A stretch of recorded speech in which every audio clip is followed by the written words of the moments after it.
नमस्कार दोस्तों, साहित्य समाधान के मंच से मैं डॉक्टर रीता गौड़ आपका हार्दिक स्वागत करती हूं, अभिनंदन करती हूं। दोस्तों, जैसा कि आप सभी को पता है कि हम कबीर ग्रंथावली में जो प्रस्तावित साखियां और पद हैं उनको पढ़ रहे हैं, उनको समझ रहे हैं और उनके जरिए हम कबीर की विचारधारा को भी समझने का प्रयास कर रहे हैं। पिछले सत्र में हमने कुछ साखियां विरह को अंग की पढ़ी थी और पूरा सुमिरन को अंग हमने अच्छी तरह से समझ लिया था। आज भी हम विरह को अंग की जो बची हुई शेष साखियां हैं उन पर बात करेंगे, लेकिन इससे पहले कि हम विरह को अंग को पढ़ना शुरू करें, आप लोगों की स्मृति में कुछ बिंदु मैं ताजा करना चाहती हूं। और सबसे पहली बात जो आपको दोस्तों याद रखनी है कि आत्मा परमात्मा का अंश है। दूसरी बात, आत्मा परमात्मा से अलग होकर जब इस संसार में मानव योनि में आती है तो वो माया मोह के जाल में फंसकर ये भूल जाती है कि वो परमात्मा का अंश है। और गुरु के सहयोग से, गुरु के मार्गदर्शन से, गुरु की कृपा से उसे ये ज्ञान होता है कि वो परमात्मा का अंश है और उसके बाद परमात्मा के प्रति प्रेम उसमें जागृत होता है। तीसरी बात, जब प्रेम जागृत होता है लेकिन परमात्मा रूपी प्रियतम नहीं मिलता, तब आत्मा विरह वेदना को सहती है और विरह वेदना को दूर करने के लिए तरह तरह की साधनाएं करती है कि प्रियतम से एकाकार हो जाए। तो आत्मा और परमात्मा का ये जो संबंध है, जो ये प्रेम है, ये प्रकृति जन्य प्रेम है, यानी एक स्वाभाविक प्रेम है। तो इस बात को आपको ध्यान में रखना है। चलिए अब शुरू करते हैं हम विरह को अंग की आगे की साखियां। तो सबसे पहली साखी है, कबीर पीर पिरावनी पंजर पीड़ न जाए, एक जब पीड़ परीत की रही कलेजा छाए। कबीरदास जी क्या कह रहे हैं? कबीरदास जी कह रहे हैं कि जितनी भी पीर यानी पीड़ा है, पिरावनी यानी कष्ट देने वाली है, कष्टदायक है, जितनी भी इस संसार में पीड़ाएं हैं वो कष्ट देने वाली है, दुख देने वाली है। और पंजर पीड़ न जाए, पंजर मीन्स शरीर, शरीर की जो पीड़ाएं हैं उनके विषय में हम उपचार तो कर सकते हैं। तरह तरह से हम कभी इस डॉक्टर को दिखाते हैं, कभी उस डॉक्टर को दिखाते हैं, तब जबकि हमारी तबीयत खराब होती है। तो कबीरदास जी कहते हैं कि पंजर यानी शरीर की जो पीड़ाएं हैं वो भी कई बार उपचार करने के बाद नहीं समाप्त होती। तो जब शरीर की पीड़ाएं भी उपचार करने के बावजूद स्वस्थ नहीं होती, समाप्त नहीं होती, तो फिर प्रीति की पीड़ा, परीति यानी प्रेम, तो प्रेम की पीड़ यानी पीड़ा की तो बात ही क्या है। क्यों? क्योंकि ये प्रेम की पीड़ा एक ऐसी पीड़ा है जो शरीर को कम, हृदय को अधिक प्रभावित करती है। और दोस्तों, ये कलेजा रही कलेजा छाए यानी संपूर्ण हृदय में छा जाती है, व्याप्त हो जाती है। अब भावार्थ देखिए, कबीरदास जी कहते हैं कि पीड़ा अत्यंत वेदनापूर्ण होती है। शरीर की पीड़ा ही इतनी कसकपूर्ण होती है, इतना कष्ट देने वाली होती है कि अनेक उपचार करने पर भी, इलाज करने पर भी शरीर से कई बार जाती नहीं। फिर प्रेम की पीड़ा की तो बात ही निराली है। क्यों निराली है? क्योंकि वह तो हृदय में व्याप्त हो जाती है, अतः उसके उपचार के विषय में तो सोचा ही नहीं जा सकता। तो शरीर की पीड़ा शरीर तक सीमित रहती है और प्रेम की पीड़ा हृदय में, संपूर्ण हृदय में व्याप्त हो जाती है, शरीर पर भी दिखाई देती है और हृदय को भी प्रभावित करती है। तो जब शरीर की पीड़ाएं समाप्त नहीं की जा सकती तो हृदय की, प्रेम की पीड़ाओं की समाप्ति की का तो कहना ही क्या, उसकी तो संभावना ही नहीं है। वृत्यानुप्रास अलंकार है, प वर्ण की आवृत्ति हुई है, देख रहे हैं आप। अगली साखी पर आते हैं। चोट सताणी बिरह की सब तन जर्जर होए, मारण हारा जाने है कैज ही लागी सोए। कबीरदास जी कहते हैं कि चोट सताणी विरह की, कि विरह की जो चोट है, उसकी पीड़ा, उसका कष्ट इतना अधिक होता है कि उसके प्रभाव से सारा तन जर्जर, जर्जर यानी दुर्बल, कमजोर और शक्तिहीन हो जाता है। और ये जो पीड़ा है विरह की, ये एक ऐसी पीड़ा है जिसको या तो मारणहारा जाने है, यानी जिसके कारण ये विरह की पीड़ा उत्पन्न हुई है, या तो वही व्यक्ति अर्थात परमात्मा ही इस प्रेम की विरह की पीड़ा को समझ सकता है, या फिर जिसे ये पीड़ा लगती है विरह की यानी जीवात्मा, या फिर वही इसको अनुभव कर सकती है। यानी परमात्मा के विरह की जो पीड़ा है उसे केवल दो ही व्यक्ति समझ सकते हैं, या तो वह जो परमात्मा के विरह में तड़प रहा है यानी भक्त यानी साधक यानी जीवात्मा, और या फिर स्वयं परमात्मा। तो कबीरदास जी भावार्थ देखिए, कबीरदास जी कहते हैं कि विरह की चोट इतनी कष्टकारक होती है कि इसकी वेदना से सारा शरीर जर्जर अर्थात क्षीण और दुर्बल हो जाता है। इस पीड़ा को केवल दो ही व्यक्ति समझ सकते हैं, एक तो वह जो उसे भोग रहा है यानी जो उसे सह रहा है, और दूसरा वह जिसने ये पीड़ा दी है। वृत्यानुप्रास अलंकार है, ज वर्ण की कई बार आवृत्ति हुई है। आगे चलते हैं। कर कमाण सर सोधि कर, खेच जो मारिया माही, भीतर विद्या सुमार हुए, जीवे कि जीवे नाही। बहुत ध्यान से समझेंगे बच्चों, थोड़ी सी कठिन थोड़ी सी रहस्यवादी साखी है ये। कबीरदास जी कहते हैं कि कर कमाण सर सोधि कर, कर मतलब हाथ, कमान आप सभी जानते हैं, कमान तीर कमान वाला कमान, तो हाथ में कमान लेकर सौंध यानी लक्ष्य साध कर, निशाना लगाकर, अच्छी तरह से निशाना के चूके नहीं, लक्ष्य साध कर, खेचे जो मारिया माही, परमात्मा के निर्देशन पर गुरुदेव ने या स्वयं परमात्मा ने खींच करके जीवात्मा के माही हृदय में इतनी अच्छी तरीके से मारा, सुमार इतनी अच्छी तरीके से मारा कि वो तीर, कौन सा तीर था वो, देखिए जहां कहीं भी तीर की बात आएगी दोस्तों आप ध्यान रखेंगे, ये तीर सामान्य तीर नहीं है बल्कि उपदेश और ज्ञान का तीर है, ज्ञान का बाण है। इस बात को आपको ध्यान में रखना है। तो वो तीर इतने अच्छे तरीके से मारा कि जीवात्मा के भीतर यानी अंतर मन में यानी हृदय में बिध गया, जाकर लग गया अच्छी तरह से, गड़ गया अच्छी तरह से, जीवे के जीवे नाही। इस पंक्ति को बहुत ध्यान से समझने की कोशिश करेंगे। अब जिस जीवात्मा के हृदय में ये तीर बिध गया है, अच्छी तरह से प्रवेश कर गया है, उसके लिए कबीरदास जी कहते हैं कि अब ये संभावना है, निश्चित रूप से कुछ नहीं कहा जा सकता, ये संदेह है कि ये जीवात्मा जिसके हृदय में ये तीर प्रवेश कर गया है, किसका, गुरुदेव के ज्ञान का तीर, वो जीवित रहेगी या नहीं रहेगी। अब देखिए ये दो बातें हैं। जीवित रहने का अर्थ क्या है, देखिए जीवित रहने का अर्थ ये है कि संसार में रहे लेकिन सांसारिक आसक्तियों से उदासीन होकर रहे, उनमें लिप्त होकर के ना रहे। और जीवे की नहीं, और मृत्यु का मतलब क्या है, मतलब जीवित नहीं रहेगी, इसका मतलब क्या है, इसका मतलब है कि इस ज्ञान रूपी तीर के लगने के बाद उसके हृदय में परमात्मा के प्रति प्रेम पूरी तरह से छा जाएगा, व्याप्त हो जाएगा, और फिर वो परमात्मा में ही विलय हो जाएगी, यानी आत्मा और परमात्मा एक हो जाएंगे। चलिए भावार्थ देखते हैं। कबीरदास जी कहते हैं कि परमात्मा रूपी प्रियतम ने हाथ में धनुष धारण कर अच्छी तरह से निशाना साध कर खींच कर जीवात्मा रूपी प्रियतमा पर ऐसा प्रेम का बाण चलाया कि वह हृदय के, अब देखिए प्रेम के बाण का मतलब क्या है कि उसे अपने स्वरूप का ज्ञान कराया, यानी इस प्रेम के बाण में भी ज्ञान शब्द छुपा हुआ है। प्रेम का बाण परमात्मा जब चलाते हैं तब जीवात्मा को अपने वास्तविक स्वरूप का ज्ञान होता है, और जैसे ही जीवात्मा अपने वास्तविक स्वरूप को पहचानती है वही ज्ञान यहां पर चर्चा का विषय है। उसे साक्षात्कार हो जाता है कि वो, उसका तो परमात्मा के बिना कोई अस्तित्व ही नहीं है। क्यों? क्योंकि वो परमात्मा का अंश है। तो आगे कबीरदास जी कहते हैं कि जीवात्मा रूपी प्रियतमा पर ऐसा प्रेम बाण चलाया कि वह हृदय के आर पार हो गया, यानी पूरी तरह से अच्छी तरह से बिध गया हृदय में जाकर। फलतः जीवात्मा का हृदय परमात्मा के प्रेम से सराबोर हो गया। इस बाण ने जीवात्मा के हृदय में इतना गहरा घाव किया कि वह जीवन और मृत्यु के बीच झूल रही है, यानी उसके पास दो ही संभावनाएं हैं। अगर वो जीवित रहेगी यानी उसकी सांसें चलती भी रहेंगी तो भी वो संसार में से विरक्त होकर के रहेगी।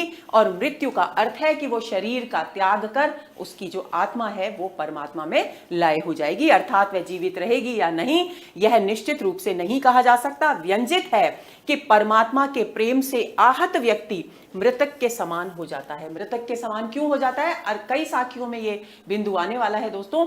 आप समझ लीजिए कि परमात्मा के प्रेम से आहत व्यक्ति मृतक के समान इसलिए हो जाता है क्योंकि वो संसार में जीवित रहते हुए भी संसार के आकर्षणों से प्रभावित नहीं होता, और प्रभावित नहीं होता तो उसमें लिप्त नहीं होता, उसे सांसारिक क्षीण और नश्वर आनंद की जो वस्तुएं हैं उनको देखकर प्रसन्नता नहीं होती, और वो एक उदासीन एक अलग ही दुनिया में अपने अंदर रहता है। और यही कारण है कि एक अलग साखी में ये भी आएगा कि वो पागल हो जाता है। पागल होने का मतलब भी वही है। तो यहां पर इसलिए ये कहा गया है कि परमात्मा के प्रेम से आहत व्यक्ति मृतक के समान होता है, क्योंकि उसकी सांसें तो चलती हैं, समान होता है, मृतक नहीं होता, उसकी सांसें तो चलती हैं, लेकिन वो सांसारिक सुख सुविधाओं में आनंद का अनुभव नहीं करता। वृत्यानुप्रास अलंकार है, सवर्ण की कई बार आवृत्ति हुई है। आगे चलते हैं। जबहू मार्या खेच करे तब में पाई जाने, लागी चोट मरम की गई कलेजा छाने। कबीरदास जी कहते हैं कि स्वयं परमात्मा ने जब अच्छी तरह से खींचकर मुझ पर अपने उपदेश का, अपने ज्ञान का, अपने प्रेम का तीर चलाया, या फिर गुरुदेव ने परमात्मा की प्रेरणा से जीवात्मा पर या शिष्य पर अपने प्रेम का, अपने ज्ञान का बाण चलाया, तब जीवात्मा कहती है तब मैं पाई जान, तब मुझे अपने वास्तविक स्वरूप का, अस्तित्व का बोध हुआ। क्यों? क्योंकि वो बाण सीधा मेरे मर्म पर लगा, मेरे हृदय के बिल्कुल भीतरी भाग में लगा और मेरे कलेजे को छाने यानी छलनी कर गया। अब छलनी करने का मतलब क्या है? छलनी करने, देखिए छलनी का स्वभाव क्या होता है। छलनी का स्वभाव होता है कि हम उसे किसी भी वस्तु को छानने के लिए इस्तेमाल करते हैं। अगर किसी भी वस्तु में कोई गंदगी है तो हम छानते हैं, चाय हम छानते हैं। कई बार कई बच्चे दूध में मलाई नहीं पीते तो उसे दूध को भी छान कर पीते हैं, तो मलाई ऊपर रह जाती है, यानी जिस चीज को हम नहीं चाहते वो छलनी में रह जाती है और निर्मल जो वस्तु है वो नीचे पात्र में आ जाती है। तो इसी तरीके से जब ज्ञान के या परमात्मा के प्रेम का बाण हृदय को छलनी करता है, मर्म को छलनी करता है, तो उसका मतलब है सांसारिक विषय वासनाओं की विकृतियां उसमें विद्यमान नहीं रह पाती, क्योंकि उसमें से छनकर सारी की सारी विकृतियां बाहर चली जाती हैं और केवल निर्मलता और शुद्ध चैतन्य रूप ही वहां विद्यमान रहता है। भावार्थ देखिए, कबीरदास जी कहते हैं कि स्वयं परमात्मा ने अथवा परमात्मा की प्रेरणा से गुरु ने खींचकर ज्ञान और विरह का ऐसा बाण चलाया। ज्ञान और विरह, विरह में यहां प्रेम भाव शामिल है, क्योंकि प्रेम होगा तो विरह होगा, अगर प्रेम नहीं है तो विरह भी नहीं है। प्रेम, ज्ञान और विरह का ऐसा बाण चलाया कि जीवात्मा को आत्मस्वरूप यानी अपने वास्तविक स्वरूप का बोध हो गया। इस बाण की चोट कलेजे को चीरती हुई आर पार हो गई। कलेजा छलनी होने की व्यंजना यह है कि अब इस हृदय में सांसारिकता का जल नहीं समा सकेगा, यानी सांसारिकता की विकृतियां अब उस हृदय को प्रभावित नहीं कर सकेंगी। अगला शुरू करते हैं। जिह सर मारी काल सो सर मेरे मन बसया। जीवात्मा कह रही है कि जिह सर मारी काल के, हे परमात्मा रूपी प्रियतम, जिस सर यानी बाण को आपने कल मुझ पर चलाया था, जिस बाण को आपने कल मुझ पर चलाया था, वो बाण मेरे मन में आकर के बस गया है। अब बाण मन में आकर क्यों बस गया है? क्योंकि उस बाण से परमात्मा के प्रति प्रेम हृदय में, जीवात्मा के हृदय में व्याप्त हो गया है, यानी उसका पूरा का पूरा हृदय प्रेम के आनंद से भर गया है। तो जीवात्मा आगे कहती है कि क्योंकि वो बाण मेरे मन में अच्छी तरह से बस गया था और मेरा हृदय आपके प्रति प्रेम से व्याप्त हो गया था, सराबोर हो गया था, तो हे प्रियतम, परमात्मा रूपी प्रियतम, तिहसरे अजहू मार, उसी बाण को आज भी मुझ पर चलाओ। क्यों? क्योंकि सरबिन सच पाऊं नहीं, क्योंकि उस आपके प्रेम के बाण के बिना मुझे शांति नहीं मिलती, मुझे सुख नहीं मिलता, मुझे आनंद नहीं मिलता, मेरी व्याकुलता समाप्त नहीं होती। भावार्थ देखिए, जीवात्मा परमात्मा से कह रही है कि हे प्रियतम, कल आपने मुझ पर जिस प्रेम के बाण से चोट की थी, वह बाण मेरे मन में बस गया है, अर्थात उस प्रेम की वाणी का स्वर मेरे मन में बस गया है। अतः आप आज फिर वही बाण चलाइए, क्योंकि आपके प्रेम बाण की चोट के बिना मुझे शांति नहीं मिलती। अब देखिए यहां पर विरोधाभास अलंकार है, क्योंकि चोट भी खाई जा रही है और शांति भी प्राप्त की जा रही है। दो विरोधी स्थितियां एक साथ जीवात्मा के हृदय में चल रही हैं, इसलिए जहां विरोधी स्थितियों का चित्रण हो वहां विरोधाभास अलंकार होता है। बाण चोट देकर भी प्रिय लग रहा है, अच्छा लग रहा है, उसके बिना शांति नहीं मिल रही, इसलिए विरोधाभास अलंकार है। आगे आते हैं। बिरह भुवंगम तन बसे, भुवंगम का मतलब है सांप। मंत्र न लागे कोई, बिरह भुवंगम तन बसे, मंत्र न लागे कोई, राम वियोगी ना जीवे जीवे तबोरा होई। मैंने आपको बताया था कि एक साखी में जीवात्मा के पागल होने का वर्णन भी आया है। तो कबीरदास जी यहां कहते हैं कि मेरे शरीर में, क्योंकि मेरा हृदय परमात्मा के प्रति प्रेम से पूरी तरह से भरा हुआ है, लेकिन परमात्मा मुझे मिलते नहीं, तो ऐसी स्थिति में मेरा हृदय दिन रात परमात्मा रूपी प्रियतम के विरह में पीड़ित रहता है, तड़पता रहता है। तो कवि उसी स्थिति का चित्रण करते हुए कहते हैं कि मुझे ऐसा लगता है कि विरह रूपी कोई सर्प मेरे शरीर में आकर के बस गया है।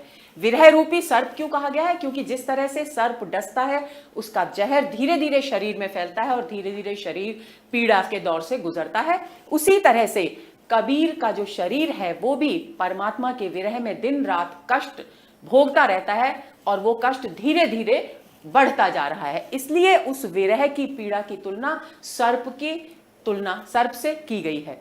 मंत्र न लागे कोई। अब अगर सामान्यतः संसार में किसी भी व्यक्ति को सांप काट जाता है या उससे आकर लिपट जाता है, तो हम गांव में बहुत सारे लोग ऐसे होते हैं जो कि मंत्र आदि पढ़ करके व्यक्तियों को, लोगों को बुलाते हैं जो इस कार्य में कुशल होते हैं और सांप के जहर को उतारने का प्रयास करते हैं। लेकिन कबीरदास जी कहते हैं कि ये जो विरह रूपी सर्प है, ये इतना अलग है उस सामान्य सर्प से कि इस पर किसी भी मंत्र का कोई प्रभाव नहीं पड़ता। मंत्र न लागे कोई, यानी इस पर किसी भी मंत्र का कोई प्रभाव नहीं पड़ता। कितना भी मंत्रोच्चारण कर लो, कितना भी विधि विधान कर लो, कितने भी तरीके अपना लो, लेकिन ये विरह रूपी सर्प मेरे शरीर से निकलकर जाता ही नहीं। राम वियोगी ना जिए। आगे की पंक्ति में कबीरदास जी कहते हैं कि जो प्राणी, जो जीवात्मा राम के वियोग से पीड़ित है, वो जीकर भी नहीं जीती। क्यों?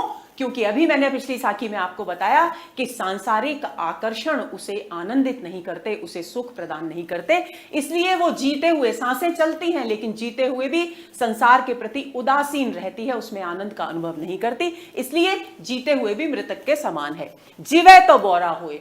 और अगर जीती है, अगर समय बिताती है, तो उसको लोग पागल समझते हैं, बावला समझते हैं। क्यों बावला समझते हैं? क्योंकि सांसारिक सुख उसे प्रभावित नहीं करते, आकर्षित नहीं करते। यानी दो स्थितियां हैं कि जो राम के वियोग से पीड़ित जीवात्मा है, या तो राम उसे मिल जाएंगे, यानी परमात्मा रूपी प्रियतम उसे मिल जाएंगे और आत्मा और परमात्मा का मिलन हो जाएगा, यानी विरह की स्थिति समाप्त हो गई। या फिर वो संसार में जीवित रहेगी, सांसें चलती रहेंगी, लेकिन मृतक के समान रहेगी। क्यों? क्योंकि उसे सांसारिक आकर्षण आनंद नहीं देंगे, सुख नहीं देंगे। भावार्थ देखिए, कबीरदास जी कहते हैं कि विरह रूपी सर्प विरहणी जीवात्मा के तन में घुसकर बैठ गया है। सामान्य सर्प तो मंत्रादि से भयभीत होकर चला जाता है, परंतु प्रियतम के विरह का सर्प किसी भी मंत्रादि से शरीर में नहीं निकलता। कवि कहते हैं कि परमात्मा का वियोगी या तो जीवित ही नहीं रहता, यानी आत्मा परमात्मा में विलीन हो जाती है, और यदि जीवित रह भी जाए तो पागल हो जाता है, अर्थात सांसारिक आकर्षणों से विमुख हो जाता है। रूपक अलंकार है, विरह भुवंगम में रूपक अलंकार है। विरह रूपी सर्प यहां पर कहा गया है, विरह को सर्प से तुलना की गई है, सर्प नामक उपमान को उस पर आरोपित किया गया है। आगे चलते हैं। फिर से विरह भुवंगम की बात की जा रही है। विरह भुवंगम पैसे करे, किया कलेजे घाव, साधु अंग न मोड़ही, ज्यों भावे त्यों खाव। अब देखिए कितना अद्भुत वर्णन यहां पर कबीरदास जी ने किया है। वे कहते हैं कि विरह रूपी सर्प, यहां भी रूपक अलंकार हो गया है, विरह रूपी सर्प पैस कर यानी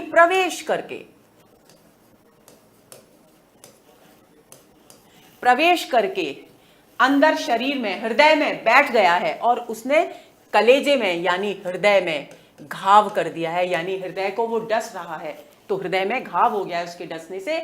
लेकिन जो परमात्मा का भक्त है, साधु मतलब भक्त, परमात्मा का भक्त,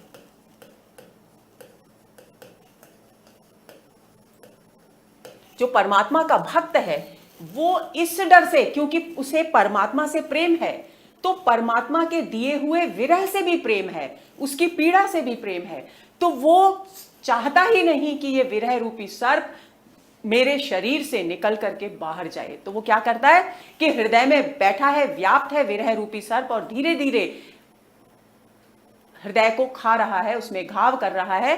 तो वो साधु अंग न मूढ़हि, वो अपने अंगों को मोड़ता नहीं है, एक ही स्थिति में बैठा रहता है और उसे आजादी दे देता है, उसे स्वच्छंद छोड़ देता है कि हे सर्प, हे विरह रूपी सर्प, तुझे जैसे इच्छा हो, जहां से जिस स्थान से इच्छा हो उस स्थान से तू मेरे हृदय को खा ले।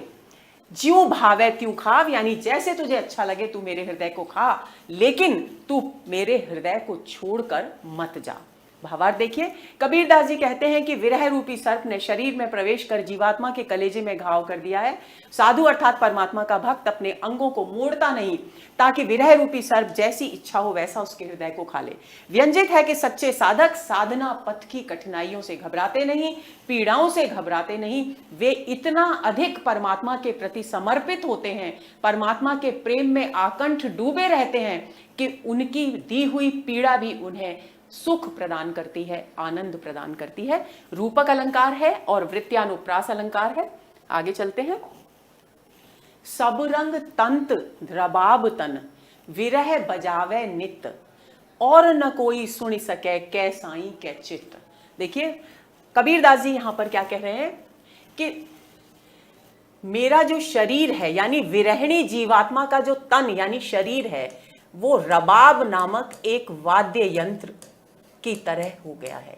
जैसे तानपुरे आदि वाद्य यंत्र होते हैं जिनमें ध्वनि निकलती है, उसके ध्वनि को निकालने के लिए तार लगे होते हैं, तो उसी तरह का एक वाद्य यंत्र जो मध्यकाल में बहुत इस्तेमाल किया जाता था, मेरा शरीर यानी जीवात्मा का शरीर रबाब नामक वाद्य यंत्र बन गया है।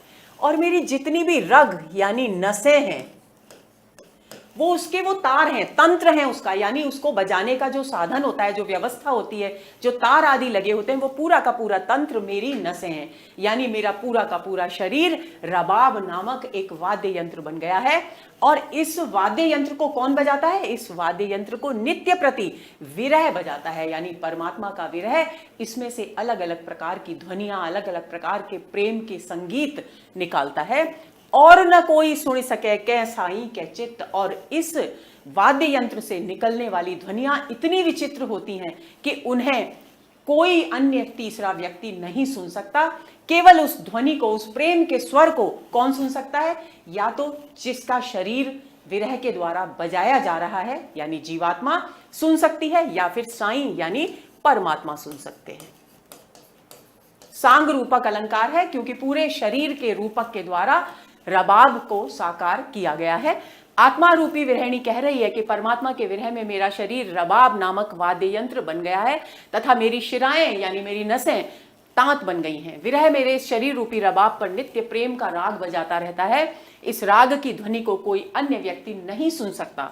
इस ध्वनि को या तो परमात्मा सुनते हैं या फिर साधक यानी जीवात्मा सुन पाता है। सांग रूपक अलंकार है।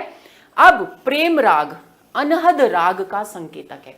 अनहद राग योग साधना में, हठ योग साधना में एक स्थिति होती है दोस्तों, जिसमें जो साधक होते हैं वो अपने कानों के छेदों को अंगूठों से बंद करते हैं और ओम का उच्चारण करते हैं, और उस ओम की ध्वनि उन्हें अपने भीतर सुनाई देती है।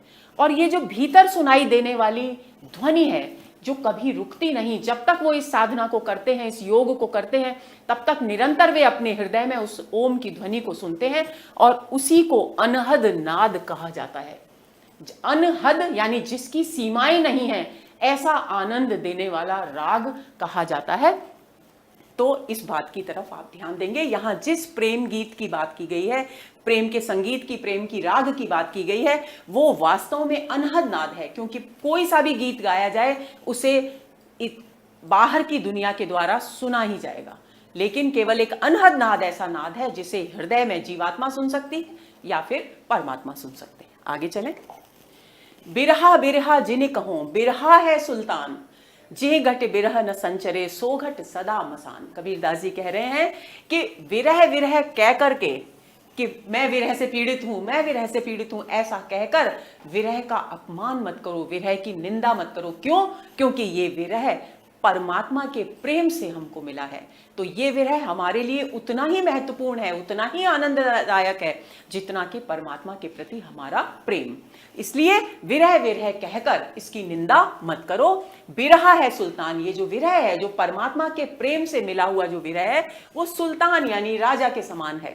जिहि घट विरह न संचरे, और ऐसा विरह जिसके हृदय में संचरित नहीं होता, विद्यमान नहीं होता, प्रवाहित नहीं होता, वो घट यानी वो हृदय शमशान के समान होता है। मसान शमशान के समान होता है। क्यों शमशान के समान होता है? क्योंकि जिसमें प्रेम की संवेदनाएं ही नहीं है, यानी परमात्मा के प्रति प्रेम नहीं है, वो तो मृतक के समान है। वैसे भी शरीर को भी मृतक के समान बताया गया है पिछली साखियों में। तो ऐसा हृदय जिसमें परमात्मा के प्रति प्रेम नहीं है, वो शमशान के समान है, यानी उसमें जीवंतता, उसमें संवेदनशीलता है ही नहीं। भावार्थ देखिए, कबीरदास जी कहते हैं कि हे मनुष्यों, विरह को बुरा मत बताओ, उसकी निंदा मत करो। विरह तो एक राजा के समान है, क्योंकि जिस हृदय में परमात्मा के प्रेम से उत्पन्न विरह का संचार नहीं होता, वह हृदय हमेशा शमशान के समान होता है। रूपक अलंकार है और पुनरुक्ति प्रकाश और वृत्त्यानुप्रास अलंकार है। रूपक अलंकार कहाँ है? घट और मशान की बात की गई है, इसलिए वहां रूपक अलंकार है।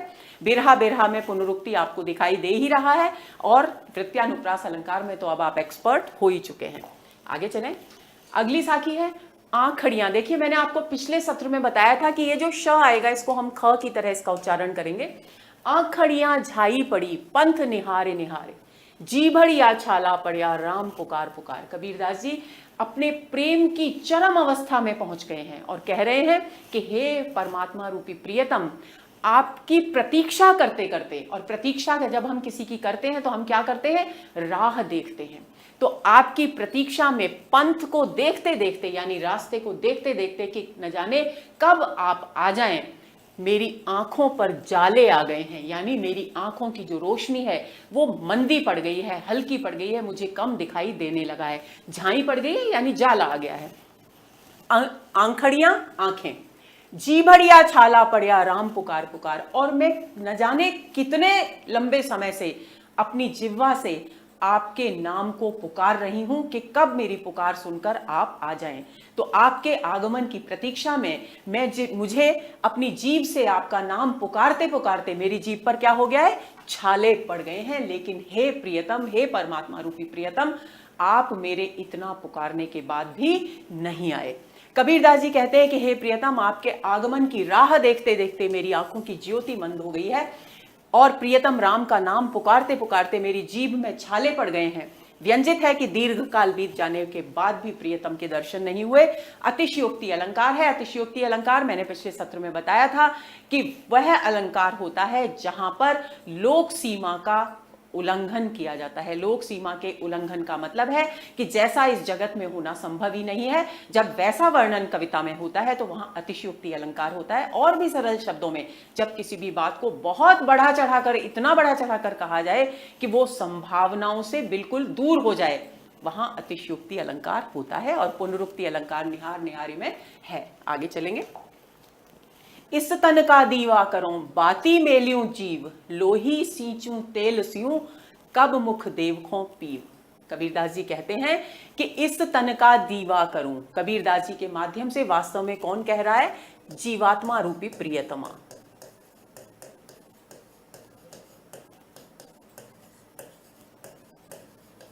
यानी विरहणी। वे कह रही है, उसने बहुत कोशिश कर ली, जीवात्मा, विरहणी जीवात्मा ने बहुत कोशिश कर ली तरह तरह से कि किसी तरीके से परमात्मा रूपी प्रियतम के दर्शन हो जाएं, उनसे मिलन हो जाए, लेकिन ऐसा संभव नहीं हुआ। तो उसने अंतिम उपाय के रूप में कि अब तो परमात्मा को मुझे दर्शन देने ही पड़ेंगे, अब तो प्रियतम को आना ही पड़ेगा, तो क्या योजना बनाई है? तो जीवात्मा कह रही है कि इस तन का दीवा करूं कि हे परमात्मा रूपी प्रियतम, आप मेरे अथक प्रयास करने पर भी, कठोर साधनाएं करने के बाद भी, पुकारने के बाद भी आप नहीं आए, तो अब मैंने सोचा है कि मैं क्या करूं, अपने इस तन का, अपने इस शरीर का दीपक बना लेती हूं और दीपक बनाकर उसमें अपनी जीवात्मा की यानी अपनी आत्मा की बत्ती लगा देती हूं और अपने रक्त का तेल उसमें डालकर उसे प्रज्वलित कर लेती हूं। क्यों? क्योंकि न जाने कब हे प्रियतम आप आ जाएं। तो अगर अंधकार के समय आप आए, व्यंजित है ये, अगर अंधकार के समय आप आए तो भला मैं कैसे आपके दर्शन कर पाऊंगी। तो उस स्थिति में मैं ये इंतजाम कर लेती हूं कि अपने शरीर का दीपक बना लेती हूं, उसमें अपनी आत्मा की बत्ती लगा देती हूं और अपने रक्त से, अपने खून के तेल से उसको सींच देती हूं और उस बत्ती को प्रज्वलित कर आपके आगमन की प्रतीक्षा करती हूं कि संभवतः अगर आप अंधकार के समय आए तो कम से कम मैं आपका दर्शन तो कर पाऊं। भावार्थ, आत्मा रूपी विरहिणी के जब प्रियतम के दर्शन प्राप्त करने के सारे उपाय असफल हो गए, सारे तरीके फेल हो गए, तब वह फैसला करती है कि वह स्तन का दिया बनाकर उसमें जीव रूपी बत्ती डालकर उसे रक्त के तेल से सींच देगी। न जाने कब उसे अपने प्रियतम के दर्शन हो जाएं और कम से कम जब वो अवसर आए तो उसका वो पूरी तरह से लाभ उठा सके। सांग रूपक अलंकार है, पूरे शरीर को दीपक के रूपक से स्पष्ट किया गया है। आगे चलते हैं। नैना नीझर लाइया रहट बसे निस जाम, पपिहा ज्यूं प्यू प्यू करो कबर मिलोगे राम। कबीरदास जी कहते हैं कि आत्मा रूपी विरहिणी जो है वो क्योंकि विरह से पीड़ित है तो वो उसकी जो आंखें हैं, उसके जो नेत्र हैं वो निर्झर झरने बन गए हैं, झरने की तरह उसमें से आंसू बह रहे हैं। रहट बने निसजाम, और झरने किसके बन गए हैं? आप लोगों ने देखा होगा पुराने समय में एक सिंचाई का साधन हुआ करता था बच्चों, रहट। रहट में एक गोल चक्र जैसा होता था और उसमें छोटे छोटे डिब्बे लगे रहते थे और वो चक्र नीचे घूम करके कुएं में जाता था और वो एक एक डिब्बे में पानी भर के आता था और बैल उसे खींचते थे और वो बैलों के खींचने के बाद गोल गोल घूमता था और एक स्थान पर वो सारा का सारा पानी गिरता था और वो निरंतरता पानी के गिरने की लगातार बनी रहती थी। और यही कारण है कि इस बिंब को प्रस्तुत करते हुए यहां कबीरदास ने निर्झर शब्द का प्रयोग किया है। निर्झर का मतलब है झरना जो निरंतर बहता रहता है। तो कबीरदास जी कहते हैं कि मेरे जो नेत्र हैं हे प्रियतम, परमात्मा रूपी प्रियतम, आपके प्रेम के विरह को सहते सहते इतने पीड़ित हैं कि उनकी आंखों से व्याकुलता के कारण निरंतर अश्रुधारा प्रवाहित होती रहती है। और वो अश्रुधारा कैसे प्रवाहित होती है? जैसे निस यानी रात भर और आठों पहर, जाम मतलब याम, आठों प्रहर यानी दिन और रात, ये समझ लीजिए सरल शब्दों में, दिन और रात मेरी आंखों से आंसू ऐसे बहते रहते हैं जैसे रहट के चलने से दिन और रात जल का प्रवाह लगातार झरता रहता है। पपीहा ज्यूं प्यू प्यू करूं, और केवल इतनी सी बात नहीं है कि मेरी आंखें ही पीड़ित हैं, बल्कि मैं क्या करती हूं? पपीहे के समान, चातक पक्षी के समान प्यू प्यू कहकर पुकारती रहती हूं, हे मेरे प्रियतम, आप न जाने मुझे कब मिलेंगे, कब मुझे दर्शन देंगे। तो पपीहा ज्यूं प्यू प्यू करो, इसमें वृत्यानुप्रास अलंकार हो गया। प्यू प्यू में पुनरुक्ति प्रकाश है। आगे चलते हैं, भावार्थ पर एक नजर डाल देते हैं। कबीरदास जी कहते हैं कि आत्मा रूपी विरहिणी के नेत्रों से दिन रात रहट के समान आंसुओं का झरना बहता रहता है और वह पपीहे के समान दिन रात प्यू प्यू की रट लगाई रहती है, अर्थात प्रियतम का स्मरण करती रहती है। प्रियतम राम, तुम कब मिलोगे, कब मेरी विरह वेदना दूर होगी। आगे चलें। आखड़ियां प्रेम कसाइयां, लोग जाने दुखड़ियां, साई आपने कारणे रोई रोई रातड़ियां। अब जीवात्मा रूपी विरहिणी कह रही है कि हे परमात्मा, मैं आपके विरह में इतनी अधिक पीड़ित हूं और निरंतर मेरी आंखों से आंसू बहते रहते हैं और निरंतर आंसू बहने के कारण मेरी आंखें कैसी हो गई हैं? लाल हो गई हैं। कसाइयां यानी लाल हो गई हैं। अब आखड़ियां प्रेम कसाइयां की आंखें तो मेरी प्रेम के कारण लाल हैं, यानी विरह वेदना में निरंतर रोने के कारण लाल हैं। लोग जाने दुखड़ियां, लेकिन इस संसार के लोग जब मेरी लाल आंखों को देखते हैं तो वो सोचते हैं कि मेरी आंखें दुखनी आ गई हैं, क्योंकि वो परमात्मा के प्रेम की बात तो सोच ही नहीं सकते। साईं अपने कारणे रोई रोई रातड़ियां, हे परमात्मा रूपी प्रियतम, साईं परमात्मा रूपी प्रियतम, मैंने स्वयं ही आपके विरह में रो रो कर अपनी आंखों को रातड़ियां यानी लाल कर लिया है। भावार्थ देखिए, जीवात्मा रूपी विरहिणी कह रही है कि मेरी आंखें प्रेम की कसौटी पर कसे जाने के कारण लाल हो गई हैं। भावार्थ क्या है, इसका व्यंजित अर्थ क्या है कि निरंतर रोने के कारण, प्रेम की कसौटी पर कसने का मतलब क्या है, पीड़ा के दौर से गुजरना, और पीड़ा के दौर से गुजरने का मतलब क्या है, आंसू बहाना। लोग मेरी लाल आंखों को देखकर अनुमान लगाते हैं कि ये दुखनी आ गई हैं। मैंने अपने प्रियतम के विरह में रो रो कर स्वयं अपनी आंखें लाल कर ली हैं। अतिशयोक्ति अलंकार है, पुनरुक्ति प्रकाश है और वृत्यानुप्रास अलंकार है। आगे चलते हैं। सोई आंसू सजना सोई लोक बिणोही, जे लोइण लोही चुवे तो जानो हेत ही आही। कबीरदास जी क्या कहते हैं कि जो आंसू, सोई यानी जो आंसू, सजना यानी सज्जन, सत्पुरुष, सज्जनों के आंखों से गिरते हैं, वही आंसू संसार में दुर्जन लोगों के आंखों से भी गिरते हैं। यानी दुर्जन लोगों की, बुरी दूषित मनोवृत्ति वाले लोगों की आंखों से बहने वाले आंसू और सज्जन व्यक्तियों की आंखों से बहने वाले आंसुओं में कोई फर्क नहीं होता। यानी हम आंसुओं को देखकर यह अनुमान नहीं लगा सकते कि ये व्यक्ति सज्जन है और ये व्यक्ति दुर्जन। लेकिन जो परमात्मा के प्रेम में रोता है, परमात्मा के विरह में रोता है, परमात्मा के प्रेम की व्याकुलता के कारण रोता है, उसकी आंखों से कैसे आंसू बहते हैं, लोइण लोही चुवे। लोइण मतलब लोचन, प्राकृत का प्रभाव आ गया, भाषा का उद्भव और विकास हमने पढ़ा था, तो वहां ये स्वर रह गया है और व्यंजन गायब हो गया है। लोइण मतलब लोचन, लोचन का मतलब आंखें।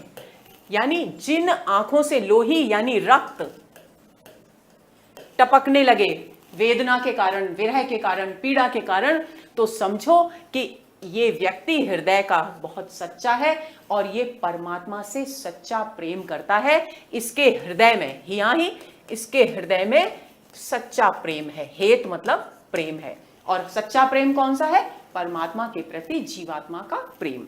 भावार्थ देखिए, कबीरदास जी कहते हैं कि आंसू तो सज्जन और दुर्जन दोनों ही लोगों के नेत्रों से गिरते हैं, पर इन आंसुओं से सच्चे प्रेम की पहचान नहीं होती। जिन नेत्रों से रक्त के आंसू गिरे, उसी हृदय में सच्चे प्रेम की स्थिति समझनी चाहिए। छेकानुप्रास और वृत्यानुप्रास अलंकार है। आगे चले। कबरी हंसना दूर करे, कर रोवण सा चित्त, बिन रोया क्यों पाइए प्रेम प्यारा मित्र। कबीरदास जी कहते हैं कि हे मनुष्यों, हंसना छोड़ दो। हंसना छोड़ने का मतलब क्या है, हंसना छोड़ने का मतलब है सांसारिक विषय वासनाओं में आनंद प्राप्त करना, सुख प्राप्त करना छोड़ दो। क्या करो, करि रोवण सो चित्त, अपने मन में परमात्मा के वियोग में रोना शुरू करो। अपने हृदय में परमात्मा को धारण करो और उनके वियोग में रोना शुरू करो, क्योंकि अंततः तुम्हें मुक्ति तभी मिलेगी जब तुम परमात्मा के प्रति अपने आप को समर्पित कर दोगे, उनके प्रेम में आंसू बहाना शुरू कर दोगे। बिन रोया क्यों पाइए, क्योंकि बिना रोए, बिना परमात्मा से मिलने की व्याकुलता अनुभव किए कोई भी, किसी भी व्यक्ति को प्रेम प्यारा मित्र, वो मित्र के समान जो हितकारी परमात्मा है, वो प्रियतम प्राप्त नहीं होता। भावार्थ देखिए, कबीरदास जी कहते हैं कि हे मनुष्यों, सांसारिक सुखों और भोगों में पड़कर जो झूठी हंसी तुम हंस रहे हो, उस हंसी को छोड़कर परमात्मा के मिलन के लिए रोने में मन लगाओ। उसे प्राप्त करने के लिए अपने हृदय में विरह उत्पन्न करो, क्योंकि वह प्यारा मित्र अर्थात परमात्मा रूपी प्रियतम बिना विरह वेदना की अनुभूति के प्राप्त नहीं होने वाला है। वृत्यानुप्रास अलंकार है। आगे चलते हैं।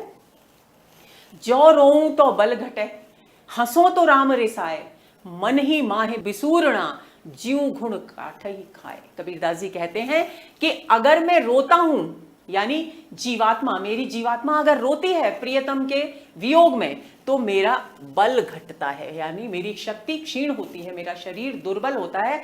और दुर्बल शरीर कबीर को क्यों नहीं चाहिए, इसलिए नहीं चाहिए कि जब परमात्मा के दर्शन हो तो वो इस स्थिति में रहे कि उस आनंद को अनुभव कर सके। तो कबीरदास जी कहते हैं जो रोऊं तो बल घटे, अगर मैं परमात्मा के वियोग में रोता हूं तो मेरी शक्ति क्षीण होती है।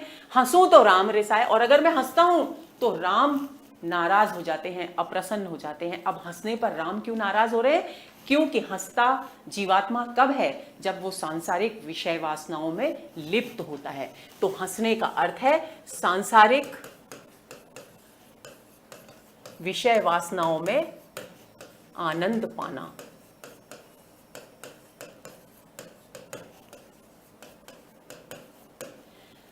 इसलिए कबीरदास जी कहते हैं कि मैं ना तो रो सकता हूं ना हंस सकता हूं, तो अब मैं क्या करता हूं, मन ही माही बिसूरना, मन ही मन दुखी होता रहता हूं। बिसूरना यानी चुपचाप अंदर ही अंदर रोता रहता हूं। ज्यों घुण काठ ही खाए, और मेरी शक्ति मन ही मन में रोने से, दुखी होने से निरंतर क्षीण होती है। किस प्रकार, जैसे घुन काठ में, लकड़ी में लग जाता है और भीतर ही भीतर उसे खोखला कर देता है, इसी तरह से ये पीड़ा भी मुझे अंदर से खोखला करती जा रही है। भावार्थ देखिए, कबीरदास जी कहते हैं कि यदि आत्मा रूपी विरहिणी प्रियतम के वियोग में रोती है तो उसकी शक्ति क्षीण होती है, और यदि वह हंसती है तो उसके प्रियतम नाराज हो जाते हैं। अतः वह मन ही मन प्रियतम के विरह में दुखी और व्याकुलतावश चिंतित रहती है। इसके कारण उसका शरीर अंदर ही अंदर ठीक उसी प्रकार खोखला होता जा रहा है जैसे घुन लकड़ी को भीतर से खोखला कर देता है। छेकानुप्रास अलंकार, वृत्यानुप्रास न कर लेंगे इसको। वृत्यानुप्रास अलंकार और उपमा अलंकार, ज्यों गुण काठई खाए में उपमा अलंकार है। आगे चले। हंसे हंसे कंत न पाइए, जिन पाया तिन रोए, जो हासे ही हरि मिले तो नहीं दुहागिनी कोई। कबीरदास जी क्या कहते हैं कि हंस हंस कर प्रियतम को, कौन से प्रियतम, परमात्मा रूपी प्रियतम को हंस हंस कर प्राप्त नहीं किया जा सकता। यानी सांसारिक सुख सुविधाओं में, सांसारिक विषय वासनाओं में लिप्त होकर, आनंदित होकर के परमात्मा रूपी प्रियतम को प्राप्त नहीं किया जा सकता। कंत मतलब प्रियतम, और कौन से प्रियतम की बात हो रही है, परमात्मा रूपी प्रियतम।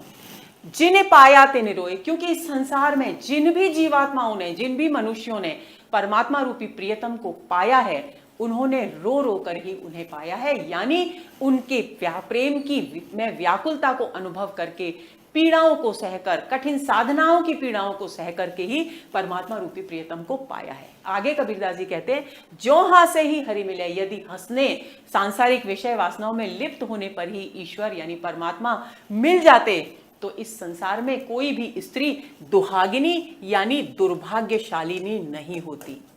सभी सुहागिनी स्त्रियां होती हैं, क्योंकि सबको परमात्मा रूपी प्रियतम मिल जाते। भावार्थ देखिए, कबीरदास जी कहते हैं कि हंस हंसकर सांसारिक सुखों का आनंद लेते हुए किसी ने परमात्मा रूपी प्रियतम को प्राप्त नहीं किया है। सभी ने प्रियतम को विरह वेदना में रो रो कर ही प्राप्त किया है। यदि हंसने से, अर्थात सांसारिक विषय वासनाओं में लिप्त होने से प्रियतम मिलते, तो इस संसार में कोई स्त्री दुर्भागिनी नहीं होती, यानी बुरे भाग्य वाली नहीं होती। सभी के पास परमात्मा रूपी प्रियतम होते और सभी सौभाग्यशालिनी स्त्रियां होती। पुनरुक्ति प्रकाश और वृत्यानुप्रास अलंकार है। आगे चले। हांसी खेलो हरि मिले तो कौन सहे खरशान, श को ख की तरह उच्चरित करेंगे। हांसी खेलो हरि मिले तो कौन सहे खरशान, काम क्रोध तृष्णा तजय ताहि मिले भगवान। कबीरदास जी कहते हैं कि अगर हंसने खेलने से, यानी सांसारिक विषय वासनाओं में लिप्त होने से, अगर हरि यानी प्रभु यानी परमात्मा रूपी प्रियतम मिलते, तो तलवार, खरशान मतलब तलवार की धार, तो तलवार की धार पर चलने की पीड़ा, चलने का कष्ट कौन सहता। तो तलवार की धार की व्यंजना यहां पर क्या है, तलवार की धार की व्यंजना है दोस्तों कि कठिन साधनाओं के मार्ग पर चलने की जो पीड़ा है, विरह की वेदना, असहनीय वेदना को सहने की जो पीड़ा है, उसकी व्यंजना यहां तलवार की धार से की गई है। काम क्रोध तृष्णा तजय, प्रभु कब मिलेंगे, परमात्मा रूपी प्रियतम कब मिलेंगे, जब जीवात्मा काम क्रोध और तृष्णा को तजे यानी त्याग कर परमात्मा में ध्यान लगाती है। उसी जीवात्मा को, उसी मनुष्य को परमात्मा रूपी प्रियतम यानी भगवान प्राप्त होते हैं। भावार्थ देखिए, कबीरदास जी कहते हैं कि यदि विषय वासनाओं का आनंद लेते हुए ही हंसी खेल में परमात्मा रूपी प्रियतम मिल जाएं, तो विरह वेदना रूपी तलवार की धार पर कौन चढ़े, अर्थात ईश्वरीय प्रेमानुभूति विरह वेदना को क्यों सहे, ईश्वरीय प्रेमानुभूति जनित विरह वेदना को कोई क्यों सहे। कबीरदास जी कहते हैं कि काम क्रोध और तृष्णा का त्याग करने पर ही परमात्मा रूपी प्रियतम प्राप्त हो सकते हैं। साधना के कठिन मार्ग को तलवार की धार पर चलने के समान बताया गया है। रूपकातिशयोक्ति अलंकार है और अनुप्रास अलंकार है। आगे चले। पूत प्यारो पिता को गोहन लागा धाय, लोभ मिठाई हाथ दे आपणी गया भुलाए।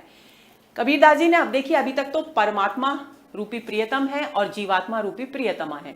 यहां पर पिता और पुत्र का संबंध परमात्मा और जीवात्मा के बीच बताया गया है।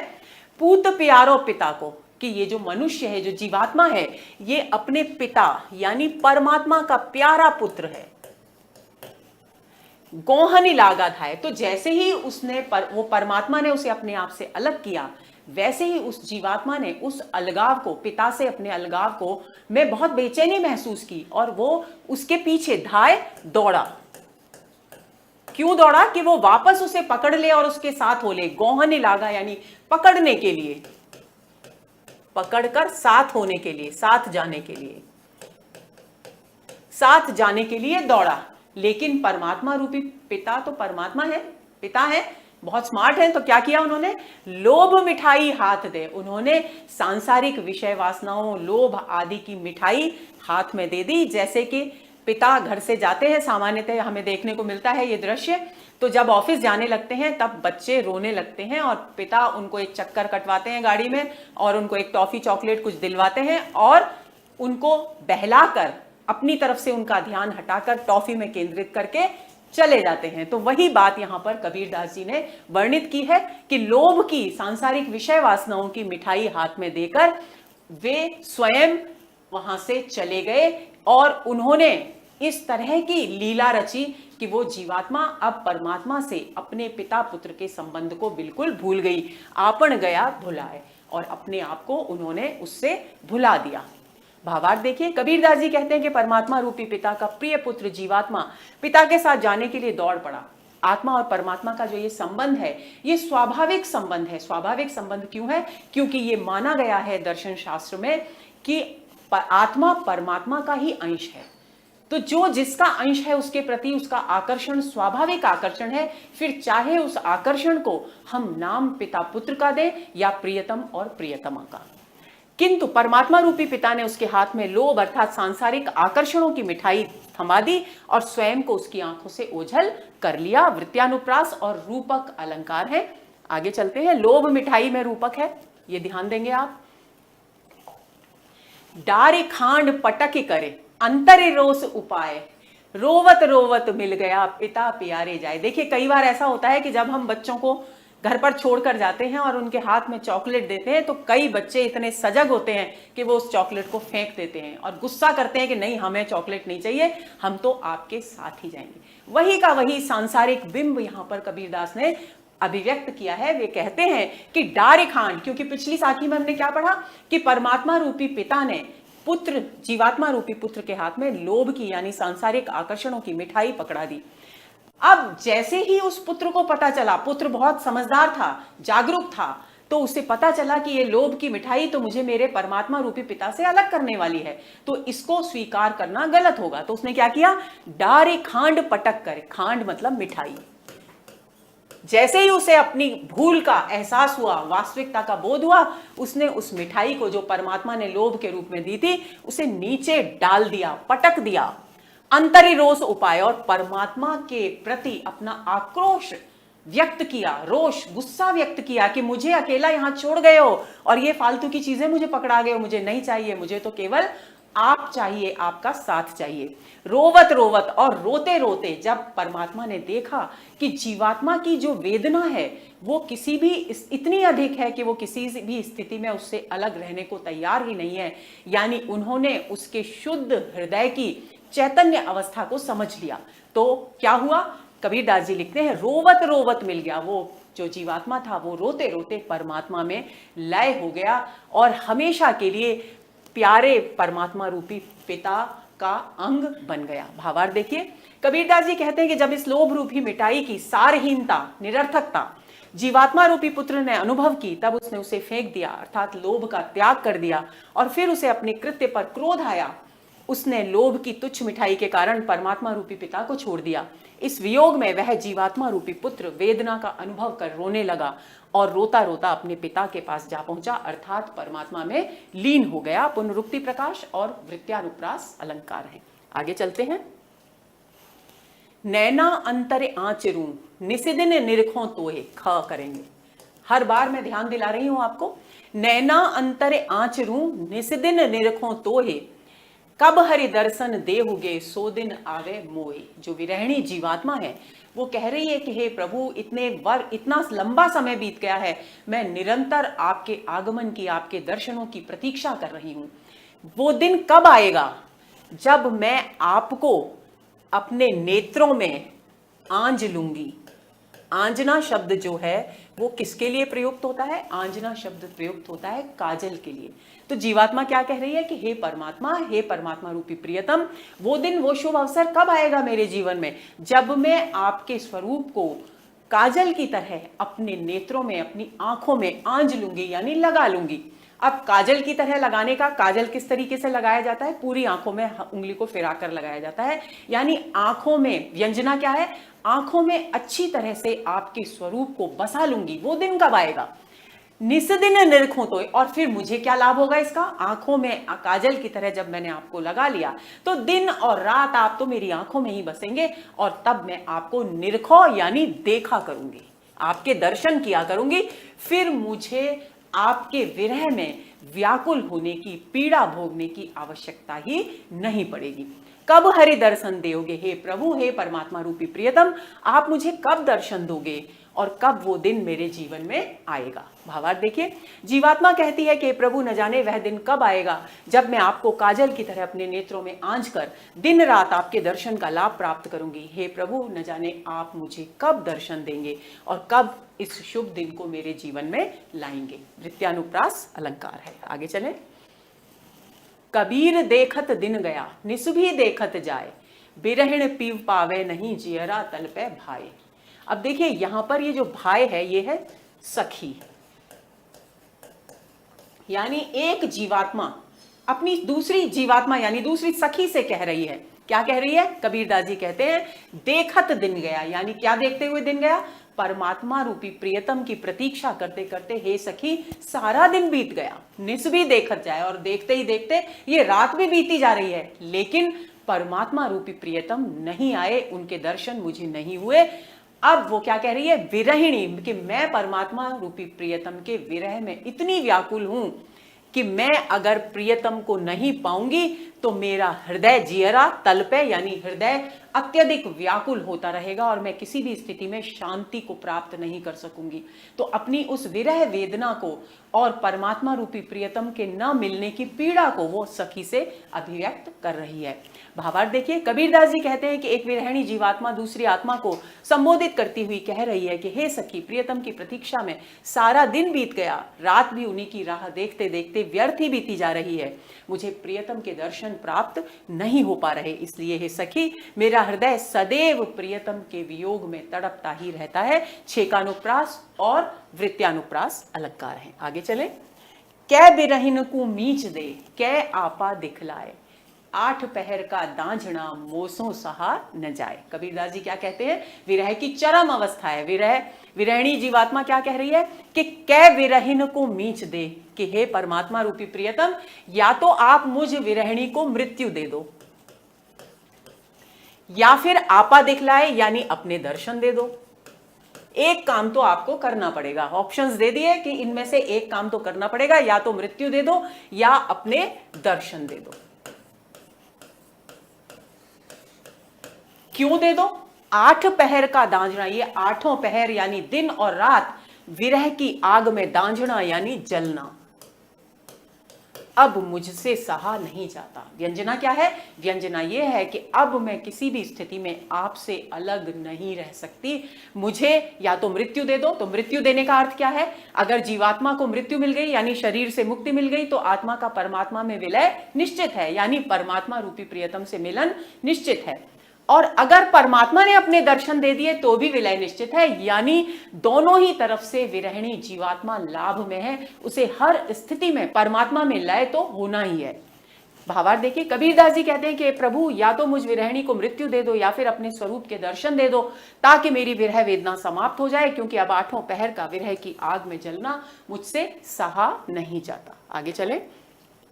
बिरहिण थी तो क्यों रही, जली न पिव के नाल, रहु रहु मुगुद गहेलड़ी, प्रेम न लाजू मार। जीवात्मा ने देख लिया कि वो बार बार अपने आप को विरहिणी विरहिणी कह रही है, तो उसने आत्मावलोकन किया, अपने आप का मूल्यांकन किया और उसने अपने आप को कमजोर पाया। उसने पाया कि मुझे प्रियतम रूपी परमात्मा के दर्शन इसलिए नहीं होते कि मुझ में ही कमी है। क्या कमी है उसका वर्णन करती है कि वो अपने आप से कहती है कि विरहिण थी तो क्यों रही, कि अगर तू सच्ची परमात्मा रूपी प्रियतम की विरहिणी थी, उनके विरह में व्याकुल थी, तो तू जीवित क्यों रही।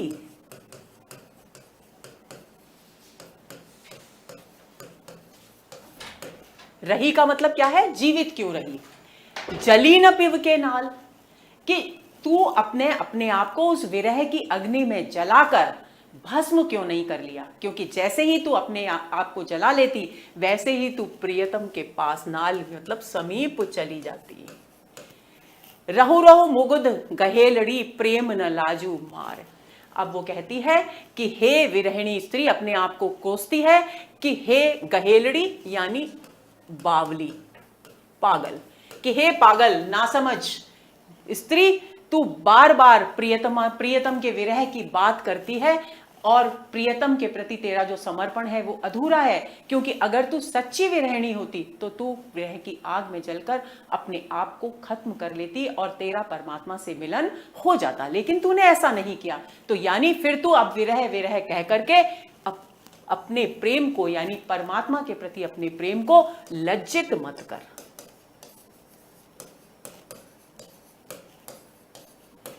प्रेम न लाजू मार यानी अपने प्रेम को लज्जित मत कर। भावार्थ देखिए, जीवात्मा स्वयं को कोसती हुई कहती है कि यदि तू सच्ची विरहिणी थी तो प्रियतम के लिए विरह की आग में जलकर क्यों नहीं मर गई, तू जीवित क्यों रह गई। हे बावली मुग्धा, प्रियतम ने तुम्हें विरह में तड़पने के लिए छोड़ दिया है तो उसे भोगो, विरह विरह की पुकार करके प्रेम को लज्जित मत करो। प्रियतम के वियोग में प्रियतमा का जीवित रहना उसके प्रेम की हीनता का द्योतक यहां पर माना गया है। पुनरुक्ति प्रकाश अलंकार है। आगे चलें। हों बिरहा की लाकड़ी समझ समझ धूधाओं, छूटे पड़ो यो बिरहते जय सारी ही जली जाऊं। जीवात्मा कहती है कि मैं विरह में, परमात्मा के विरह में इस तरह से जल रही हूं कि मैं एक लकड़ी के समान हो गई हूं। विरह की लकड़ी, मान लो विरह की लकड़ी हो गई हूं मैं। क्यों? क्योंकि जिस तरह से कोई भी लकड़ी धीरे धीरे जलती रहती है, एकदम से भस्म नहीं हो जाती घास, सूखी हुई घास की तरह, उसी तरह से मैं भी विरह की आग में धीरे धीरे जल रही हूं। समझ समझ धूधाऊं यानी धीरे धीरे जल रही हूं, सुलग सुलग कर जल रही हूं। और मुझसे क्या निकल रहा है? धुआं निकल रहा है।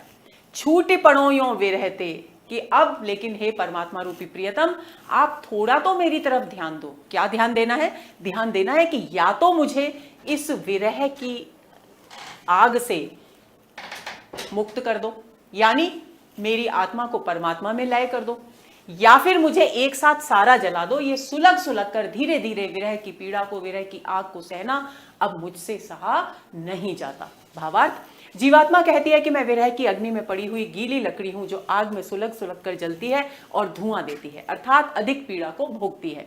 विरहिणी जीवात्मा कहती है कि हे प्रभु, या तो मुझे इस विरह से मुक्ति दे दो या फिर मुझे इसमें एक साथ जला दो। रूपक अलंकार है विरह की लाकड़ी में, पुनरुक्ति प्रकाश अलंकार है समझी समझी में। आगे गए। कबीर तन मन यो जल्या, बिरह अग्नि सु लाग, मृतक पीड़ न जानई, जानेगी यहु आग। कबीरदास जी कहते हैं कि विरहिणी का जो तन है, शरीर और हृदय, वो विरह की आग में जल गया, उसको विरह की अग्नि लग गई और उस अग्नि में पूरी तरह से वो जल गया। जल गया का मतलब क्या है कि अब जीवात्मा परमात्मा में विलीन हो गई।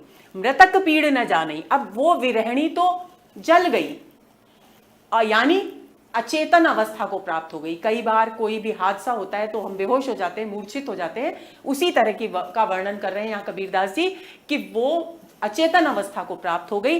तो जिस प्रकार एक अचेत व्यक्ति अपनी पीड़ा को महसूस नहीं कर सकता, एक मरा हुआ व्यक्ति भी अपनी पीड़ा को महसूस नहीं कर सकता, उसी तरह से अब वो जो जल गई जीवात्मा, उसका शरीर भी जल गया, उसका हृदय भी जल गया, वो भी उस मृतक व्यक्ति के समान अपनी पीड़ा को अनुभव नहीं कर सकती। कौन अनुभव कर सकता है? जानेगी यहु आग, जो आग, जो विरह की आग, जो प्रियतम के विरह की आग उसके शरीर में लगी है, जिसने उसके तन और मन को जलाया है, वो आग ही उसकी पीड़ा को समझ सकती है। भावार्थ देखिए, कबीरदास जी कहते हैं कि विरहिणी का शरीर और मन विरह की आग में इस प्रकार जल गया है कि मृतक के समान उसे जलने की पीड़ा का भी अनुभव नहीं हो सका, अर्थात विरहिणी चैतन्य रहित हो चुकी है। कबीरदास जी कहते हैं कि विरहिणी की इस पीड़ा को विरह की अग्नि ही जान सकती है, अन्य कोई नहीं। आगे चलें। बिरह जलाई मैं जलूं, जलती जल हरे जाऊं, मोह देखिया जल हरि जले, संतों कहां बुझाऊं। कबीरदास जी कहते हैं कि मैं, जीवात्मा कह रही है कि मैं विरह की अग्नि में जल रही हूं दिन रात, और जलते जलते इतनी पीड़ा मुझे महसूस होने लगी कि मैं जलहरी यानी तालाब, दो अर्थ हैं जलहरी के, एक तो तालाब, कोई भी सरोवर, कोई भी पानी का स्थान तालाब, और दूसरा गुरु, दो अर्थ हैं, यानी श्लेष अलंकार है। बिरह जलाई मैं जलूं, यानी विरह की आग में जीवात्मा कहती है कि मैं इस प्रकार जल रही हूं कि जलती जलती कि शायद मेरी पीड़ा जल के पास जाने से कुछ कम हो जाए, ऐसा सोचकर मैं तालाब के, सरोवर के किनारे जाती हूं। मोह देखा जल हरि जले, और मैं क्या देखती हूं वहां कि वो तालाब भी, जल हरि भी मेरी ही तरह विरह की पीड़ा में जल रहा है। संतों कहीं बुझाऊं, हे संतों अब आप ही बताइए कि मैं अपनी इस विरह की पीड़ा को कहां बुझाऊं। इसका तात्पर्य क्या है कि जो विरह की पीड़ा है जीवात्मा की, वो कण कण में प्रकृति के व्याप्त हो गई है, और कण कण में व्याप्त होने के कारण उसको सर्वत्र वही पीड़ा दिखाई दे रही, वही आग दिखाई दे रही है। तो अब उसे समझ में नहीं आता कि वो कहां जाकर अपनी इस आग को बुझाए। दूसरा अर्थ जो गुरु के संदर्भ में है वो इस प्रकार है कि विरह की जलाई में जीवात्मा कह रही है कि मैं गुरु के पास गई कि गुरु ही शायद इस पीड़ा से, इस आग की पीड़ा से, जलने की पीड़ा से मुक्ति का मार्ग मुझे दिखाएंगे। लेकिन जैसे ही मैं जलहरी यानी गुरु के पास गई, वैसे ही मैंने देखा कि गुरु भी मेरी तरह विरह की पीड़ा में, विरह की आग में जल रहे हैं, यानी गुरु भी परमात्मा के दर्शनों के लिए प्रयत्नरत है और विरहिणी जीवात्मा भी परमात्मा के दर्शनों के लिए प्रयत्नरत है। अब उसके सामने कोई और मार्ग नहीं है, तो ऐसी स्थिति में वह संतों से पूछती है कि हे संतों, हे भक्तजनों, अब आप ही मेरा मार्गदर्शन करो, मुझे बताओ कि मैं कहां जाकर अपनी इस विरह की अग्नि की जो जलन है उसको शांत करूं। भावार्थ देखिए, विरहिणी कहती है कि विरह की अग्नि में जलती हुई मैं सरोवर के पास गई, वहां मैंने देखा कि जलाशय भी विरह की अग्नि में जल रहा है, अर्थात विरहिणी जीवात्मा अपनी वेदना के निवारण के उद्देश्य से अपने गुरु के पास गई। तो पाया कि मुमुक्षु, यानी मुमुक्षु मतलब मोक्ष प्राप्त करने का इच्छुक, गुरु भी परमात्मा के विरह में जल रहे हैं। तात्पर्य यह है कि विरह वेदना कण कण में व्याप्त हो गई है। जीवात्मा कहती है कि हे संतों, अब आप ही बताइए कि मैं अपने विरह की आग को कहां जाकर के शांत करूं। जलहरी जलाशय, प्रत्या यमक नहीं बच्चों, यहां पर श्लेष अलंकार है। यमक अलंकार वहां होता है जहां एक शब्द की दो बार आवृत्ति होती है और अर्थ अलग अलग होते हैं, लेकिन एक शब्द की एक आवृत्ति और दो अर्थ हो, वहां श्लेष अलंकार होता है। आगे चलें। परबति परबति मैं फिरिया, नैन गंवाए रोए, सो बूटी पाऊं नहीं जाते जीवन होए। कबीरदास जी कहते हैं कि विरहिणी जीवात्मा प्रियतम रूपी परमात्मा की तलाश में पर्वत पर्वत भटकली। पर्वत पर्वत ही क्यों भटकी? क्योंकि पर्वतों में पुराने समय में योगी योग साधना करते थे ताकि वे परमात्मा को प्राप्त कर सकें।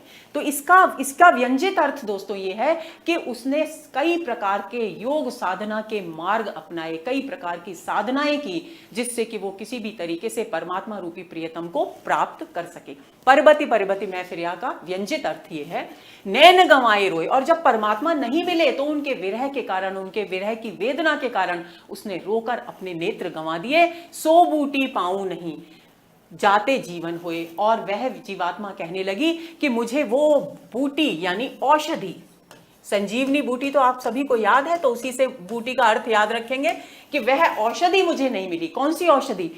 परमात्मा रूपी औषधि मुझे नहीं मिली, जिससे मुझे वापस से जीवन प्राप्त होता। जीवन प्राप्त होने का मतलब क्या है कि परमात्मा में मैं विलीन हो जाती और आनंद लोक में पहुंच जाती। भावार्थ देखिए, कबीरदास जी कहते हैं कि विरहिणी जीवात्मा प्रियतम की खोज में एक पहाड़ से दूसरे पहाड़ तक भटकती रही, अर्थात विभिन्न प्रकार की साधनाएं करती रही। किंतु उसे कहीं भी प्रियतम नहीं मिले। उसने विरह में रो रो कर अपने नेत्र खो दिए, किंतु उसे कहीं भी वह जीवनदायी औषधि प्राप्त नहीं हो सकी जिससे उसके प्राणों की रक्षा हो सके और शांति मिल सके, यानी परमात्मा के दर्शन नहीं हो सके। बूटी शब्द से प्रियतम की ओर संकेत, पुनरुक्ति प्रकाश, छेकानुप्रास और रूपकातिशयोक्ति अलंकार है बूटी में, क्योंकि बूटी ही उल्लेख है, यहां पर परमात्मा का उल्लेख नहीं है। रूपक अलंकार में दोनों उपमेय और उपमान दोनों का उल्लेख होता है, लेकिन जहां केवल उपमान का उल्लेख होता है वहां पर रूपकातिशयोक्ति अलंकार होता है। आगे चलें।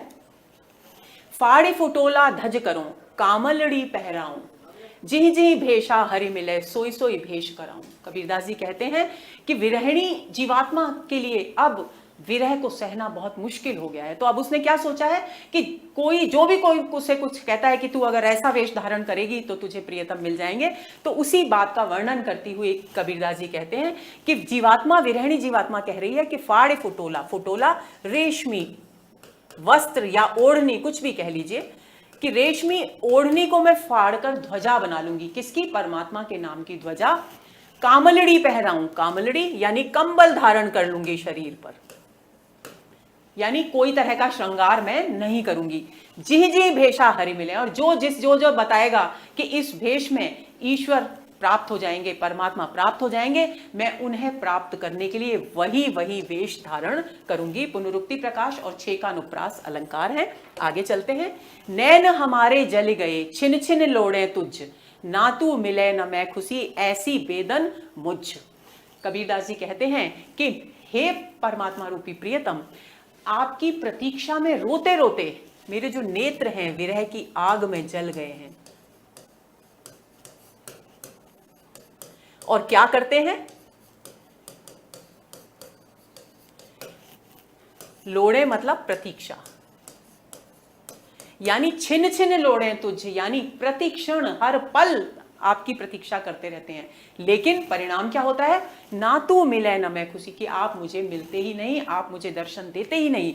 जब आप दर्शन नहीं देते तो मैं खुश भी नहीं होती, मुझे सुख और आनंद की प्राप्ति भी नहीं होती, और मेरी वेदन यानी वेदना यानी पीड़ा, और मेरी पीड़ा निरंतर बढ़ती ही चली जाती है। भावार्थ देखिए, विरहिणी जीवात्मा प्रियतम रूपी परमात्मा को संबोधित करती हुई कहती है कि प्रियतम, तुम्हारी प्रतीक्षा करते करते मेरे नेत्र जल गए हैं, ये प्रतिक्षण तुम्हारी प्रतीक्षा करते हैं, न तो तुम्हारे दर्शन होते हैं और ना ही मुझे खुशी मिलती है, अपितु मेरी वेदना प्रतिक्षण बढ़ती ही जाती है। पुनरुक्ति प्रकाश अलंकार छिन छिन में। आगे चलें।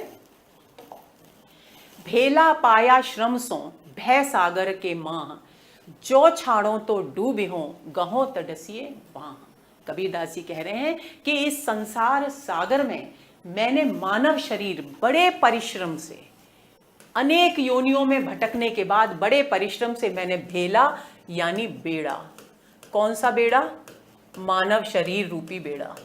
बेड़ा मतलब जहाज, पानी का जहाज।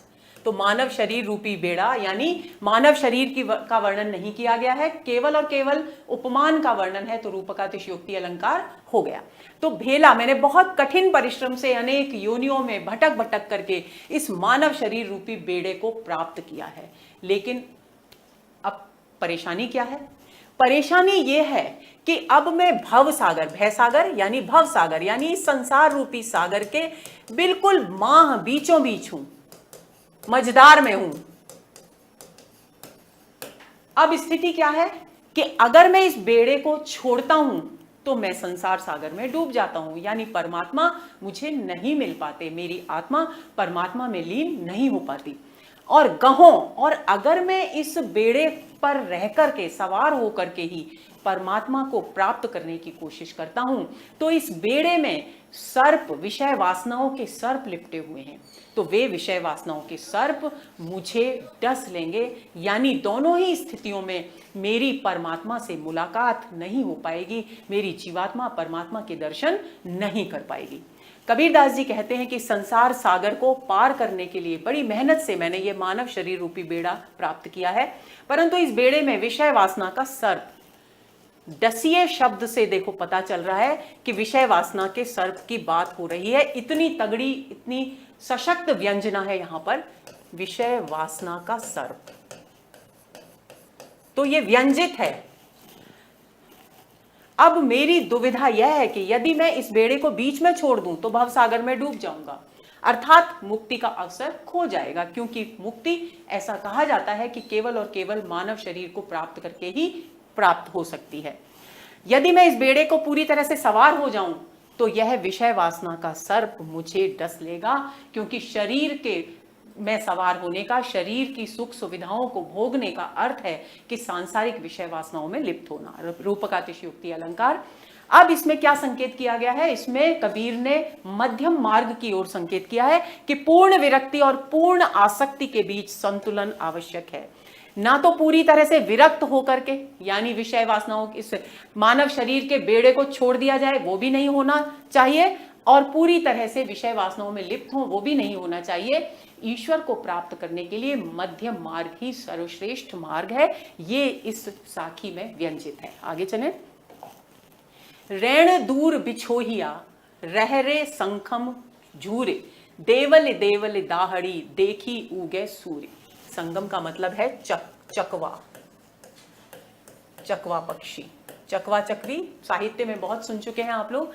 तो कबीरदास जी कहते हैं कि हे चकवे, चकवे को संबोधित करके कह रहे हैं क्योंकि चकवा रात्रि के समय अपनी प्रियतमा से अलग हो जाता है और उसकी तलाश में वो स्वर, तरह तरह के स्वर निकालता हुआ, कूकता हुआ हर स्थान स्थान पर भटकता है। ऐसा माना जाता है कि वो अपनी प्रियतमा को पुकारता है। तो उसी बात को आधार बनाकर यहां पर कह रहे हैं कि रैणा दूर बिछोया, कि तू रात के समय अपनी प्रियतमा से, चकवी से बिछुड़ गया है।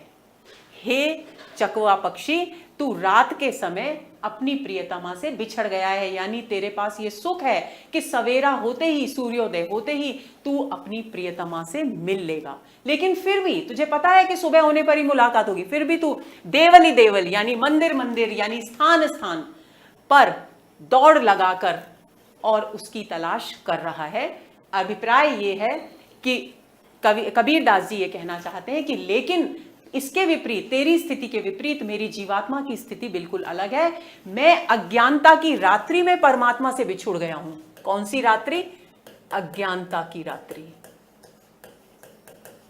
और तू तो सुबह मिल जाएगा अपनी प्रियतमा से, लेकिन मैं अपने परमात्मा रूपी प्रियतम से कब मिलूंगा ये मुझे पता नहीं है।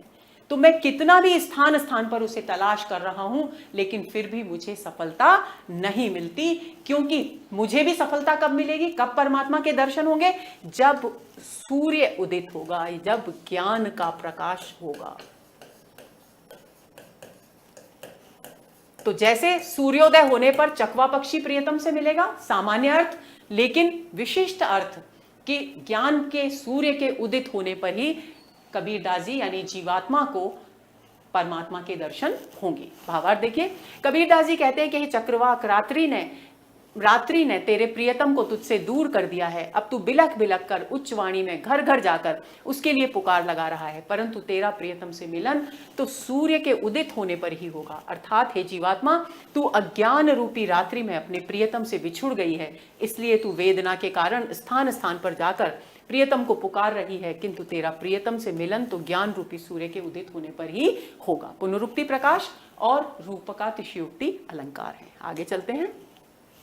सुखिया सब संसार हैं खाए और सोवे, दुखिया दास कबीर है जागे अरु रोवे। कबीरदास जी क्या कह रहे हैं कि ये जो संसार है, ये सारे के सारे लोग संसार के बहुत सुखी हैं। देखिए वृत्यानुप्रास बिल्कुल स्पष्ट दिखाई दे रहा है, सवर्ण की बार बार आवृत्ति हो रही है। सुखिया सब संसार है। सुखिया सब संसार का मतलब क्या है कि सारे संसार के लोग सांसारिक विषय वासनाओं में लिप्त हैं, आनंद मना रहे हैं, खाएं और सोते हैं, भोजन करते हैं, स्वादिष्ट तरह तरह के 56 भोग खाते हैं और आराम से चैन की नींद पैर पसार कर सोते हैं। लेकिन दुखी कौन है? दुखिया दास कबीर है। कबीर इस संसार में एक ऐसा व्यक्ति है जो सबसे ज्यादा दुखी है, क्योंकि उस व्यक्ति को यह एहसास है कि उसकी आत्मा परमात्मा का अंश है और वो अपने अंश से अलग हो गई है। और उस विरह की पीड़ा को कबीरदास जी भोग रहे हैं और उन्हें नींद नहीं आती। वो पूरी तरह से चैतन्य है, जाग रहे हैं यानी चैतन्य है और रोते हैं। किस लिए? परमात्मा से मिलन के लिए रोते हैं, उनकी विरह की वेदना को सहते हुए रोते हैं। भावार्थ देखिए, कबीरदास जी कहते हैं कि समस्त संसार दुखी है, जो भोग विलासपूर्ण जीवन जीता हुआ अज्ञान की रात्रि में सो रहा है। दुखी तो केवल एक कबीर है जो ज्ञान प्राप्ति के लिए जाग भी रहा है और प्रभु मिलन के लिए रो भी रहा है। वृत्यानुप्रास और छेकानुप्रास अलंकार है और प्रतीकात्मकता है। प्रतीकात्मकता कहाँ है? सुखिया में प्रतीक है सांसारिक विषय वासनाओं में लिप्त होने का, और रोने में प्रतीक है परमात्मा को प्राप्त करने की लालसा का। तो ये हुआ हमारा विरह को अंग। उम्मीद करती हूं कि ये विरह को अंग की सभी साखियां आपको अच्छी तरह से समझ में आ गई होंगी।